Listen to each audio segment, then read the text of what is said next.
आप ब्राह्मण हैं, इसलिए हम आपको आशीर्वाद नहीं देंगे। आप मुझे आशीर्वाद दीजिए। भले आप उम्र में बच्ची हो, भले हम उम्र में बड़े हो। क्यों? पता है, क्योंकि ब्राह्मण पूजनीय होते हैं। नमस्कार, मैं विमलेश कुमार और आप देख रहे हैं मेरा YouTube channel Vimlesh Kumar official. आइए विस्तार से जानते हैं। ये कहानी उस शख्स की है जो शख्स कभी अलीनगर विधानसभा में नामचीन हस्ती हुआ करते थे। भले वो कभी राजद में थे, सिद्दीकी साहब के बहुत करीब थे, लेकिन टिकट नहीं मिलने के कारण पता नहीं कब समाजवाद से हिंदूवाद और कब हिंदूवाद से ब्राह्मणवाद की ओर बढ़ गए, पता ही नहीं चला। ये सवाल मैं इसलिए कर रहा हूं कि मेरी बातों को आप समझ लीजिए। बात अलीनगर विधानसभा, जो बिहार के दरभंगा जिला में विधानसभा है, अलीनगर विधानसभा, जहां से अब्दुल बारी सिद्दीकी कभी विधायक हुआ करते थे। उस विधानसभा का अब्दुल बारी का राइट हैंड, पूरा काम विधानसभा का देखने वाले पप्पू सिंह, जाति से राजपूत, जब भाजपा ज्वाइन करते हैं तो अपने कर्म से या अपने धन से या अपने मेहनत के कारण उम्मीदवार जनता के द्वारा मान लिया जाता है। बात क्या होता है कि मैथिली ठाकुर नामचीन गायिका भले अपना गाना लिखकर नहीं गाती है, कॉपी करती है गाना को, लेकिन उनके जीवा पर मां सरस्वती विराजमान है। इसमें कहीं कोई किंतु परंतु नहीं है। सरस्वती इसलिए विराजमान है कि वो एक ब्राह्मण जाति का है, इसलिए विराजमान नहीं है। सरस्वती उसके मेहनत, उसकी कला, उसका आवाज, उसका मेहनत के कारण उसके जीवा पर विराजमान है। क्या ब्राह्मण समाज के लोग ही सिर्फ गाना गाते हैं, सिर्फ नाच करते हैं? नहीं, ये कला मां सरस्वती ने उसे प्रदान किया है, इसके लिए वो महान हो सकती है या महान है। लेकिन जब पप्पू सिंह निर्दलीय चुनाव लड़ने की बात करते हैं तो पप्पू सिंह को अमित शाह के द्वारा देश के गृह मंत्री गुजराती बाबू का फोन आता है और कहा जाता है, अरे पप्पू जी, आपको निर्दलीय चुनाव नहीं लड़ना है। मुझे नहीं मालूम कि उस व्यक्ति को किस चीज का प्रलोभन दिया गया। मुझे यह भी नहीं पता कि उस व्यक्ति को अमित शाह, देश के गृह मंत्री, ने डराया या क्या किया, मुझे नहीं पता। लेकिन उस व्यक्ति का मोटा भाई का फोन आता है और पप्पू सिंह शरणम गच्छामी हो जाते हैं, डर जाते हैं या शरणम गच्छामी हो जाते हैं, ये मुझे नहीं मालूम। पप्पू सिंह जी, आपने बहुत सारी बातें को रखा। बहन ने कहा मुझे कि मुझे आशीर्वाद दीजिए। मैंने कहा मैं क्षत्रिय हूँ, मैं ब्राह्मण को आशीर्वाद नहीं देता हूँ, मैं ब्राह्मण का पूजन करता हूँ। आप मेरी बहन है, मेरी तुम्हारी कन्या है, मैं आपका पूजन करता हूँ। मैं आपके लिए आशीर्वाद आम जहां से मांगता हूँ कि आपको कितने मतों से जिताएं, जितने मतों के बारे में आपने सोचा भी नहीं होगा।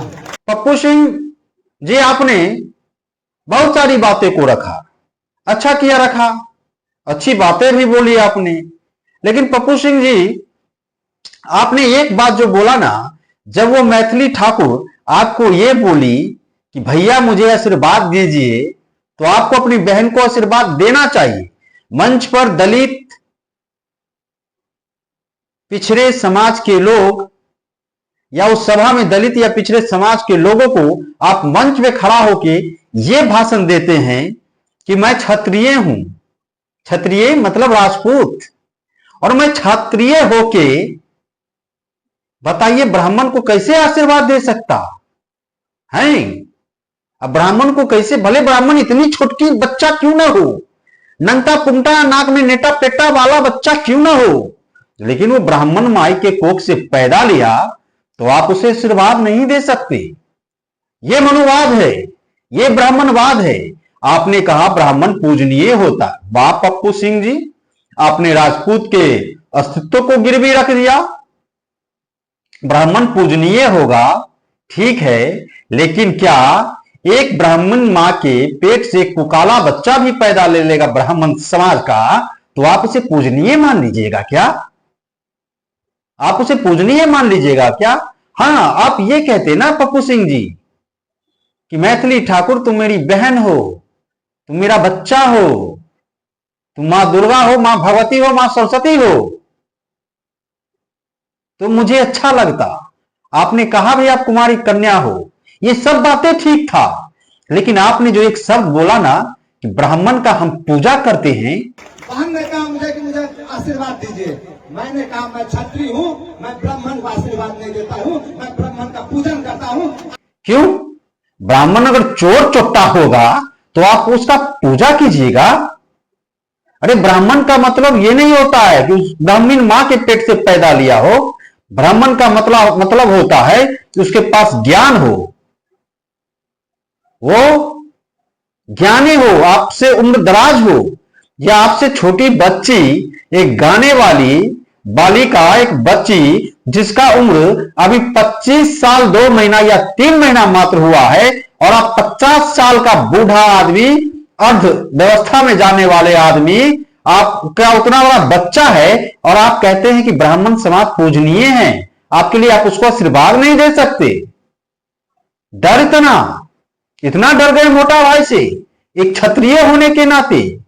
अरे ब्राह्मण समाज पूजनीय है, ये बात ब्राह्मणवाद का निशानी है। हर एक वो व्यक्ति पूजनीय है जिसके पास ज्ञान का भंडार है, चाहे वो किसी जाति का हो, किसी धर्म का हो।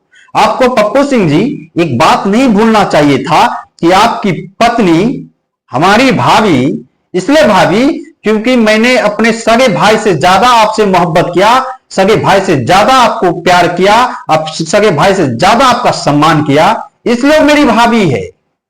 वो वोट किस जाति का है पता है?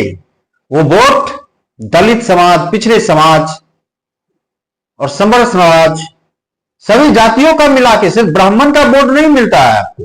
और पता नहीं आपके वार्ड में ब्राह्मण है या नहीं है, आपके पंचायत में, ये भी मुझे नहीं मालूम।